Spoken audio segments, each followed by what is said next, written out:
अगर आप एक कंटेंट क्रिएटर हो और YouTube पर अपना कंटेंट बनाते हो तो आपके लिए बहुत बड़ी न्यूज आई है। तो बहुत ही ध्यान से सुनिएगा क्योंकि न्यूज बहुत ही बड़ी है। ये ऐसी न्यूज है जिसे सुनकर जो कंटेंट क्रिएट करना चाहते थे वो जरूर क्रिएटर बनेंगे। मोटिवेट करने वाली न्यूज आई है जिससे YouTube को अब छोटा मोटा प्रोफेशन नहीं माना जाएगा। अभी राज्यसभा में नेशनल क्रिएटर इकोनॉमी बिल 2026 पास हुआ है और इस बिल के अकॉर्डिंग लिखा है कि for the first time in India influencer YouTubers and digital artist have a legal identity. अब तक क्या था ना, जो लोग क्रिएटर हैं या इन्फ्लुएंसर हैं उनके लिए कोई भी लीगल आइडेंटिटी नहीं थी। मतलब उनका यूट्यूबर या इन्फ्लुएंसर होना प्रोफेशनल नहीं माना जाता था।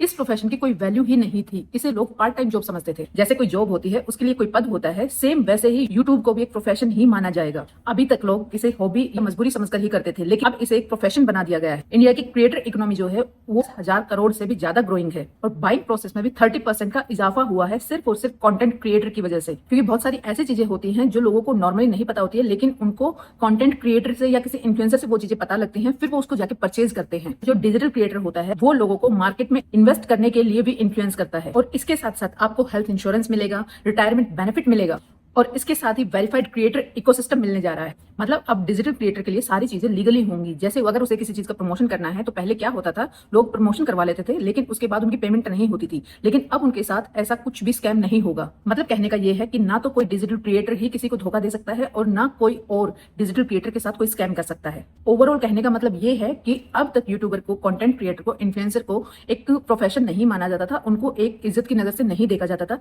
लेकिन अब ऐसा नहीं है। अब गवर्नमेंट ने भी इसे एक लीगल आइडेंटिटी प्रूव कर दिया है। तो जो लोग 2026 में डिजिटल क्रिएटर बनना चाहते थे वो अब हक से और इज्जत के साथ बन सकते हैं। तो आज का वीडियो आपको अच्छा लगा तो वीडियो को लाइक, शेयर और चैनल को सब्सक्राइब जरूर करें और इस अपडेट के बारे में आपकी जो भी राय हो वो कमेंट सेक्शन में जरूर बताएं।